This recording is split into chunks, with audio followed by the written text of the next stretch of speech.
Krampus stood over Loki's sack, the bell snickles forming a circle around him. 9 hearts beating my blood. 9 is the magical number. I have never felt so alive. He inspected his warriors, the Shawnee armed with knives, pistols and spears, ever proud and dependable. Their skin stained pitch, wearing horns and masks and furry hides, all in honor of him. Isabel, his brave little lion, carrying a shotgun and managing to look fierce even while wearing that ridiculous cap. Vernon held one of the new machine weapons and appeared glum as always, but not as miserable as the 2 criminals. Jesse stood there without shoes. His pants and shirt were torn, covered in his own blood. Yet the songmaker appeared almost eager, though Krampus was sure it was not for the adventure ahead, but for the man he called Dillard. There was something about Jesse's spirit that Krampus liked, his gall, perhaps the glint of mischief in his eyes. When he smiled, he hoped the young man would return alive, but there could be no guarantees. Krampus had never been to Baldur's castle and had no idea what lay in wait. Would Baldur be expecting them? Most likely. There could be no telling what tricks and traps he might have in store. But would Baldur know about the spear? Krampus tightened his grip on the weapon. No, that will be quite the surprise. Krampus set eyes on Jesse, Chet, and the general. I command you to raise your hands.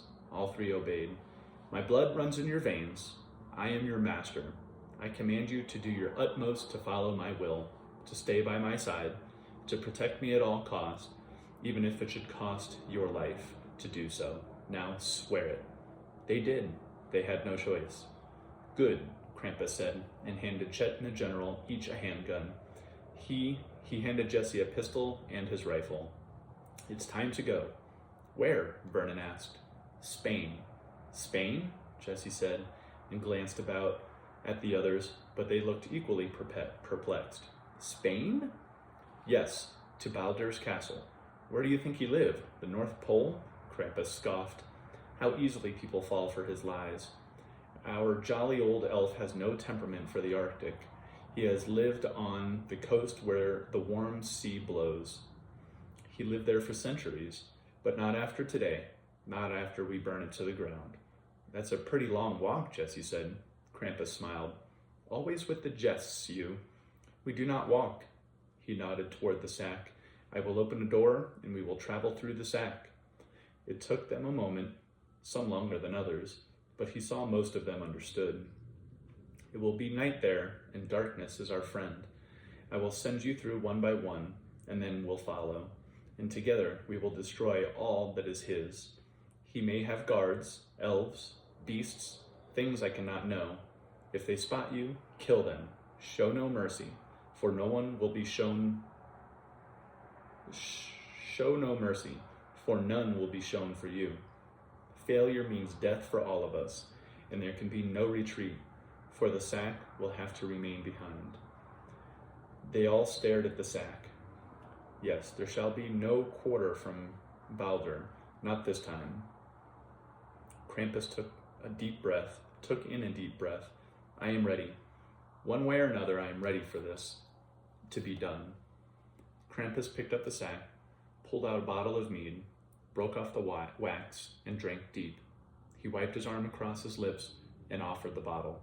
The Belsnickles passed it around. He held the sack open, stared down into its shadowy depths. Time to open the door. Only he did not know to where. He'd never been to the castle. He needed an object, something to fix on, to direct the sack to, something that wouldn't put them in the line of danger, wouldn't give them away. There's a plan on getting back? Jesse said.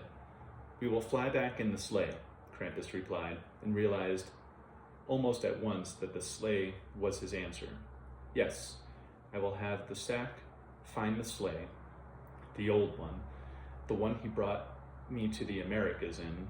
It would most likely be in the stables, which would be a good place to begin. He wondered if the sleigh even still existed, but there is one way to find out. He closed his eyes, connected with the sack, could feel its pulse. It was so easy now that he had his strength, almost effortless. He thought of an ancient sleigh, pictured it in his mind, and the sack responded. He saw the sky and ocean streaked by, a fortification, just a glimpse, but enough to see this was not a place of candy canes and snowmen, but instead imposing walls of stately white stone. There it is, the sleigh. Krampus opened his eyes. The door is open. Krampus left the circle, walked over to where the two wolves lay side by side.